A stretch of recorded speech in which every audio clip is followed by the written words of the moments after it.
చాందోగ్య ఉపనిషత్తు శ్రీకృష్ణుడి గురించి ప్రధానంగా చెప్తుంది. ఉపనిషత్తులన్నింటిలోకెల్లా చిన్నది మాండూక్య ఉపనిషత్తు అని మనం చెప్పుకున్నాం.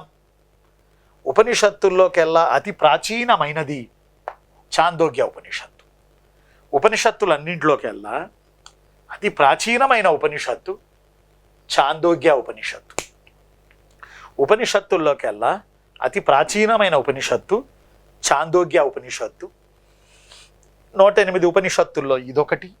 ఇది శ్రీకృష్ణుడి గురించి ప్రధానంగా ఆయన ప్రస్తావనలు ఉన్నాయి. అలానే చాందోగ్య ఉపనిషత్తులో బాగా బాగా బాగా గుర్తుపెట్టుకోండి, ధృతరాష్ట్రుడి ప్రస్తావనలు ఉన్నాయి. ధృతరాష్ట్రుడి ఈయన గురించి చాలా వివరణంగా చెప్పాం భారతంలో. మహాభారతం పాత్రలు ప్రదేశాలు మరి ఎంతవరకు చదువుతున్నారేమో చూడాలి. మరి ఆల్రెడీ ఎండోమెంట్ కమిషనర్వి 3 ఉద్యోగాలు వచ్చాయి. అవి వేరులేండి, అవి వేరు, ఇవి వేరు. ఈ 60 వేరు. వాటికి ఎన్ని డిగ్రీ అంటాడు అనుకున్న లా అడిగాడు అంటే అది గ్రేడ్ 1 అవి. మరి వాటికి రిటర్న్ టెస్ట్ ఎట్లా పెడతాడో చూడాలి. ఎన్నో ఇప్పుడు నోటిఫికేషన్ అది. సరే, ఎనీహౌ మనవి కూడా వస్తాయి. శ్రీకృష్ణుడు ధృతరాష్ట్రుడు మహాభారత యుద్ధ ప్రస్తావనలు చాందోగ్య ఉపనిషత్తులో ఉన్నాయి. అందువల్లే చాందోగ్య ఉపనిషత్తులన్నింటిలోకెల్లా అతి ప్రాచీనమైనదని మీకు నేను చెప్పడం. అలానే చాందోగ్య ఉపనిషత్తులో ప్రాణవాయువు గురించి కూడా డిస్కషన్ చేశారు.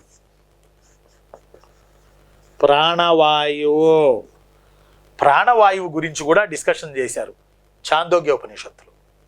చాందోగ్య ఉపనిషత్తులో ప్రాణవాయువు కూడా డిస్కషన్ చేశారు. మీరు వింటున్నారు 81వ వీడియో. వేదాల పరిజ్ఞానం గురించి మీరు వింటా ఉన్నారు. 7వ చాప్టర్, 7th చాప్టర్ మీరు వింటా ఉన్నారు. ఇందులో భాగంగా ప్రాణవాయువు గురించి కూడా చాందోగ్య ఉపనిషత్తు డిస్కస్ చేస్తుంది, ప్రాణవాయువు సంబంధించి కూడా. అలానే చాందోగ్య ఉపనిషత్తు ఓంకారనాదం గురించి మొట్టమొదటిగా చెప్పింది. చాందోగ్య ఉపనిషత్తు ఓంకారనాదం గురించి మొట్టమొదటిగా చెప్పింది. చాందోగ్య ఉపనిషత్తు ఓంకారనాదం గురించి మొట్టమొదటిగా చెప్పింది. ఓంకారనాదం కూర్చోవాలండి, ఇక్కడ నాభి నుంచి రావాలి. ఓం ఓం ఓం ఓం నాభి నుంచి రావాలి. సింహ గర్జన వలె రావాలి ఓంకారనాదం. అసలు దీని గురించి మొట్టమొదటిగా ప్రస్తావించింది చాందోగ్య.